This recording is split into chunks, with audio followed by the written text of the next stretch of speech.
microphones no rock ni na ide efema no ena musu ni say asofo informations ni ewudi esem a owusu bempa mo pese mo di nkrofo bi ewu o manwe mu no e wo so mini ya wo phone e wo me phone so recordings bi Mahama ho recordings obe mo kase Mahama su fundaka Mahama be o mampeni dada Mahama wo mo pranya be kase su fundaka it's not a prophecy a teamwork. I was there. Na ka ho bi me twa no pranya de na mo da ko na 2 TV how the plan is again osu bempa ne kola ba ko friend matata ena edu ba echi wo mo ti wo no o mo che se papa ye kasa asem wo ya ebe bie nkrofo adwenu ama wo yi wo adwenu friend isi so ejino onu be ye the politics but no be say a prophecy we ba na osu bempa be bibi ni ana osu bempa ye bibi ni onye sofo David oye bibi ni some no mun so sofo Bible no Ghana from person no mun so sofo oye bidini osu bempa ye bidini ni hu se we ti obi ewu but you wait you what you say oni na mo no ma be na hu fa osu bempa ho afa pa fo wo odi ya o na sa me ko ya no amanfo keka se wa ese ye na ekro wa 90 wa won ko memba no wale wo mo a na watafi kro ni mu nti ekro wa 90 won tumi ni na ho ana me so ko osu bempa no mi obi a me hwa ade pa me hu se we yi ni na ho da se je kro da ho pa me hu da de bia ba ne e bo ne nai de bia o se sepe so bana gbo na ni na enti na ma me je sam na gbo fun kan ye den ediye what you say ana onim se secret bi wo hono an yo me bia wa ye na me hunu meka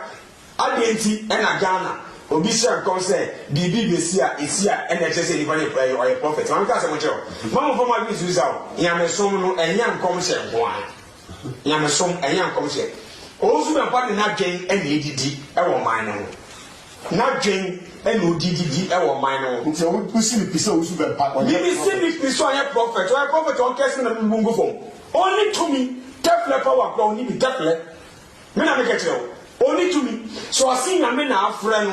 e na onye dwamafo onye midini ondi mi ewu a onge se ono person de ko tupum na omie na no kan chere God and say I'm not the first person that go to ma kete osu be mpase me say ni hu so esofo osu be pase se wanya de on fa o so fa me go to mo bla bonte no for Bible me so e na je say o se na nkwa ni pa me I'm not the first person that go to bum sa na osu be pa na nu ma se mo e bai no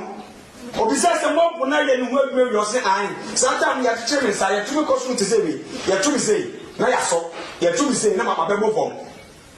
enye se bia me ye pipa o